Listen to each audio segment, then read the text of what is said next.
नमस्कार। रिपब्लिक भारत के digital platform को आप देख रहे हैं। मेरा नाम है महिमा। इस वक्त पूरे देश में गुस्सा है। जगह जगह पर लोग प्रदर्शन कर रहे हैं, डॉक्टर्स हड़ताल पर है और हर तरफ वी वांट जस्टिस का नारा इस वक्त लगाया जा रहा है। जी हाँ, हम बात कर रहे हैं कोलकाता में हुए जघन्य अपराध की। इस वक्त पूरे देश में रोष है और लगातार आपने देखा है कि सीबीआई भी इस पूरे मामले की जांच कर रही है।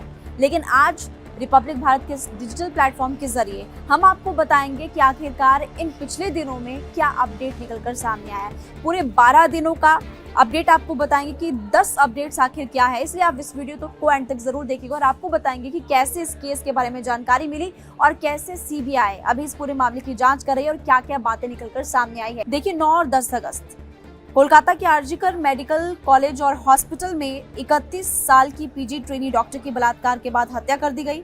अस्पताल के सेमिनार हॉल के अंदर लेडी डॉक्टर का शव मिला। कोलकाता पुलिस ने ईयरफोन और सीसीटीवी फुटेज के आधार पर इस मामले में संजय रॉय नाम के सिविक वॉलंटियर को अरेस्ट किया और पोस्टमार्टम रिपोर्ट में रेप के बाद हत्या की पुष्टि की गई। इस पूरे केस में दूसरा अपडेट ये सामने आता है कि ममता बनर्जी ने डेडलाइन पुलिस को दी थी कि आप जल्दी से जल्दी इस पूरे मामले की जांच करें और उसके बाद हमने ये भी देखा कि जो प्रिंसिपल था उसने इस्तीफा दिया। 11 से 12 अगस्त आरजीकर मेडिकल हॉस्पिटल के प्रिंसिपल प्रोफेसर संदीप घोष ने अपने पद से इस्तीफा दे दिया। फोर्डा ने विरोध के निशान के रूप में वैकल्पिक सेवाओं को राष्ट्रव्यापी बंद करने की घोषणा की और सीएम ममता बनर्जी ने पीड़ित परिवार से मिलने के बाद कोलकाता पुलिस को रविवार यानी कि 18 अगस्त तक डेडलाइन दी थी। सीएम ने कहा अगर कोलकाता पुलिस ने जांच पूरी नहीं की तो वो पूरे मामले को सीबीआई को सौंप देगी। हालांकि जब ममता बनर्जी की तरफ से डेडलाइन दी गई तो पुलिस इस पूरे मामले की जांच नहीं कर पाई और उसके बाद डॉक्टर्स का प्रदर्शन देश भर में होता रहा। आपने देखा कोलकाता, दिल्ली, मुंबई और देश भर के कोने कोने से हमने देखा कि ट्रेनी डॉक्टर्स प्रदर्शन करते हुए नजर आए और उसके बाद अब इस पूरे मामले की जांच जो है सीबीआई को सौंप दी गई थी। 13 अगस्त देश भर के डॉक्टर्स ने एकजुट होकर कार्रवाई की मांग की और विरोध प्रदर्शन तेज कर दिया। कलकत्ता हाईकोर्ट ने पीआईएल पर सुनवाई करते हुए कोलकाता पुलिस से पहले दस्तावेज तलब किए और फिर घटना को बहुत विभत्स बताते हुए जांच सीबीआई को सौंप दी थी। कोर्ट के आदेश के बाद देर रात को सीबीआई ने इस पूरे मामले को टेक ओवर भी कर दिया था। देखिए, जैसे इस केस को सीबीआई को सौंपा गया उसके बाद हमने देखा कि कोलकाता सीबीआई की टीम पहुंची और तेजी के साथ जांच शुरू करते हुए नजर आई। कौन सी तारीख की ये बात है अब आपको ये भी बताते हैं। 14 अगस्त सीबीआई ने आरोपी को हिरासत में लिया, जांच शुरू की। 14 अगस्त की रात में करीब 7,000 लोगों की भीड़ ने आरजीकर मेडिकल कॉलेज हॉस्पिटल में धावा बोला था। आपातकालीन विभाग और नर्सिंग स्टेशन में तोड़फोड़ भी की और अगले 15 अगस्त को ममता बनर्जी स्वतंत्रता दिवस के मौके पर राजभवन भी पहुंची और इस घटना को दुर्भाग्यपूर्ण भी बताया था। देर रात जो तस्वीरें सामने आई थी जब हमने देखा कि कैसे हॉस्पिटल में और इसके अलावा जो लोग वहां पर प्रदर्शन कर रहे थे उपद्रवी घुस गए, उपद्रव मचाते हुए नजर आए और रिपब्लिक भारत की टीम इस वक्त वहां पर मौजूद थी। कुछ विजुअल्स भी हम आपको इस वक्त दिखा रहे हैं। लेकिन हाईकोर्ट ने इस पूरे मामले को लेकर के टिप्पणी की। क्या कहा कोर्ट ने वो भी आपको बताएंगे और किस तरह से आदेश ममता बनर्जी को दिए अब आप ये भी देख लीजिए। 16 अगस्त कलकत्ता हाईकोर्ट ने RG Kar medical college and hospital में 14 अगस्त की रात को हुए हमले पर कठोर टिप्पणी की और कोर्ट ने कहा कि ये सरकार की नाकामी है, मेडिकल कॉलेज को बंद कर देना चाहिए और मेडिकल कॉलेज के स्टाफ ने केंद्रीय सुरक्षा बल की मांग भी की।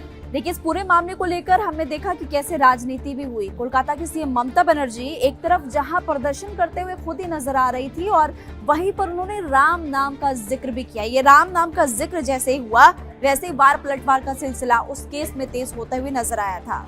16 अगस्त आरजीकर मेडिकल कॉलेज की घटना के विरोध में मुख्यमंत्री ममता बनर्जी ने कोलकाता में मार्च किया। इस घटना में शामिल अपराधियों के लिए फांसी की मांग भी की और ममता बनर्जी ने मेडिकल कॉलेज में हिंसा के लिए राम, बाम और शाम को जिम्मेदार ठहराया था। इस केस में 7वां अपडेट तब सामने आया जैसे ही एक विजुअल जो है वो शेयर किया गया और विजुअल ये शेयर किया गया कि जैसे सीबीआई इस पूरे मामले की जांच कर रही है, जहां पर घटना हुई थी, जहां पर इस विभत्स घटना को अंजाम दिया गया था, उस जगह की मरम्मत आखिरकार कैसे शुरू करवा दी गई। एक विजुअल शेयर किया गया, अब आपको उसकी जानकारी देते हैं और इस केस में 7वां अपडेट यही है। इंडियन मेडिकल एसोसिएशन यानी कि आईएमए के राष्ट्रीय अध्यक्ष डॉक्टर आरवी अशोकन ने कहा कि प्रधानमंत्री को हम पत्र लिखेंगे। राष्ट्रीय महिला आयोग ने आरोप लगाया कि आरजीकर मेडिकल कॉलेज और हॉस्पिटल में जिस जगह पर ट्रेनी डॉक्टर के साथ बलात्कार और हत्या की गई थी वहां पर अचानक से मरम्मत का काम शुरू कर दिया गया। केस में 18 अगस्त को ये अपडेट आया सामने कि आईएमए की तरफ से मांग की गई कि प्रधानमंत्री नरेंद्र मोदी सीधे इस पूरे मामले में हस्तक्षेप करे क्योंकि मामला मामला बहुत ही विभत्स था